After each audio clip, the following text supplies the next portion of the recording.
This news update is brought to you by... When you go with Flow, you get to bundle it. Bundling is essential with Flow. Get Flow TV, broadband, and home phone from as low as $160 a month. That's less than $5.50 a day. Plus, upsize your broadband and home packages from only $5. And there's more. You get free movies for 3 months and a 50% off selected TV bolt-on. Trust the network that is built, ready, and proven. This is how we flow. Bundle it. Sign up before October 31st to get the Flow Sports Premier Pack free for 6 months.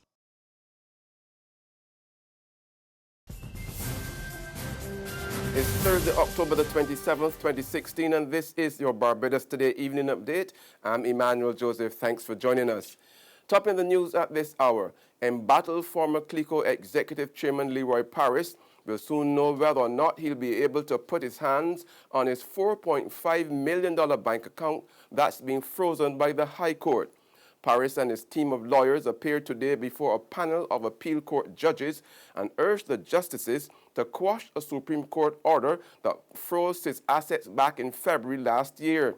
After about 6 hours of submissions by lawyers for Paris and the CLICO judicial manager, Deloitte Consulting, the appeal court judges informed them they will hand down their decision at a date to be announced.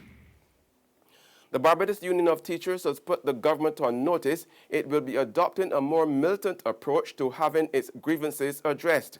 Speaking at last night's John Cumberbatch Memorial Lecture at Ammon Beach in Hastings, Christchurch, Beauty President Pedro Shepherd warned that the heat will be turned up during the coming weeks as the union pushes to have the docked salaries of teachers restored by Christmas.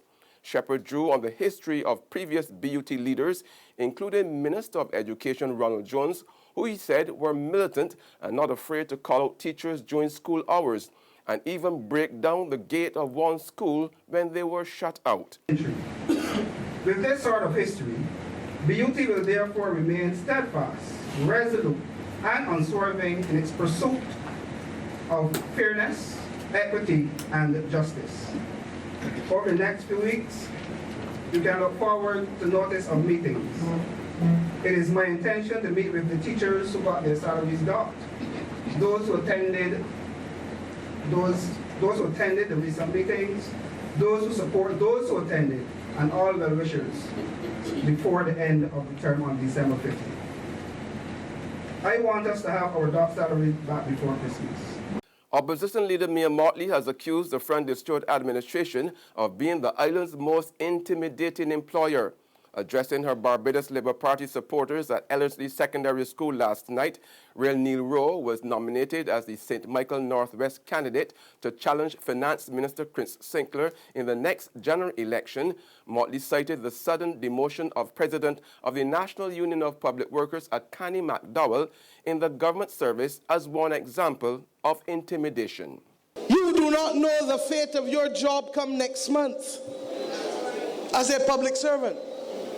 And all of a sudden, a party that ran trade unionists, a party that ran teachers, a party that ran public servants, now wants to torment the life of public servants and unionists for being involved with the freedom to associate, a right guaranteed under the Constitution of Barbados.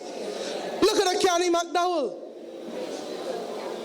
Whatever else you have to say about that young man, he has stood up as president of the NUPW for the people in the NUPW. How curious is he now being asked to revert to a position without there being a clear person to be appointed to the position in which he was acting? And if you put that before any jury of 12 across this country, people will tell you that he is in that position because he stood up against the government of Barbados. I heard Esteban Saku threatening to take employers to court.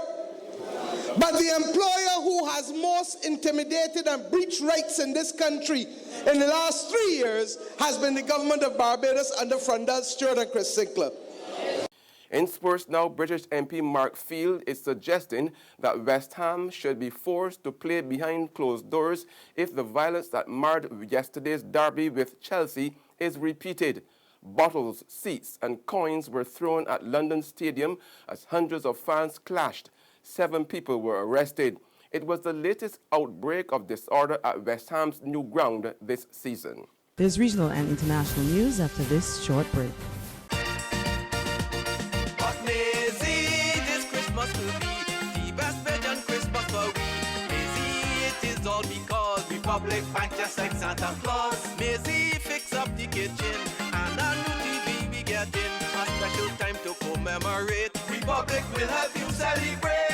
Get ready to celebrate 50 years of independence right through to the best Bajan Christmas ever with a Make It Happen loan of up to $50,000 from Republic Bank. Give your home a good old Bajan spooser, buy some new furniture and appliances, or take an after-holiday trip to visit loved ones over and away. You could also be one of our lucky winners to share in fabulous prizes. Just visit any branch to apply.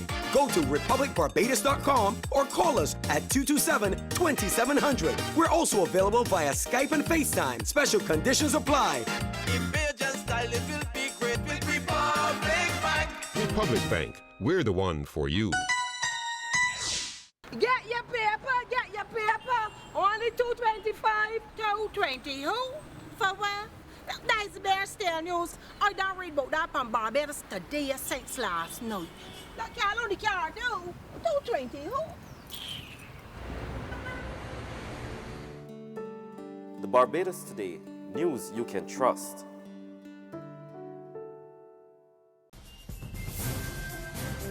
We're back with news from the region now. A flash flood warning has been issued for low-lying and flood-prone areas of Portland, St. Mary, and St. Anne in Jamaica. The Met Office also said in a release that the flash flood watch for low-lying and flood-prone areas of St. Catherine, Clarendon, Kingston, St. Andrew, and St. Thomas was expected to remain in effect until 5 p.m. today. The Met Service explained that a broad trough across the Central Caribbean, including Jamaica, will remain across the region for the next 2 days. And on the international scene, the United States has charged 61 defendants in the U.S. and abroad in connection with the call center scam that has tricked at least 15,000 people. The Justice Department announced today that callers from call centers based in India posing as tax and immigration agents were threatening arrest, deportation, or other punishment unless money was sent to help clear what they said was a deportation warrant or to cover supposedly unpaid income taxes. The government said the 15,000 people were tricked into shelling out more than $300 million. U.S. Assistant Attorney General Leslie R. Caldwell said the scam targeted the elderly and the minorities and extorted thousands of dollars from victims at a time.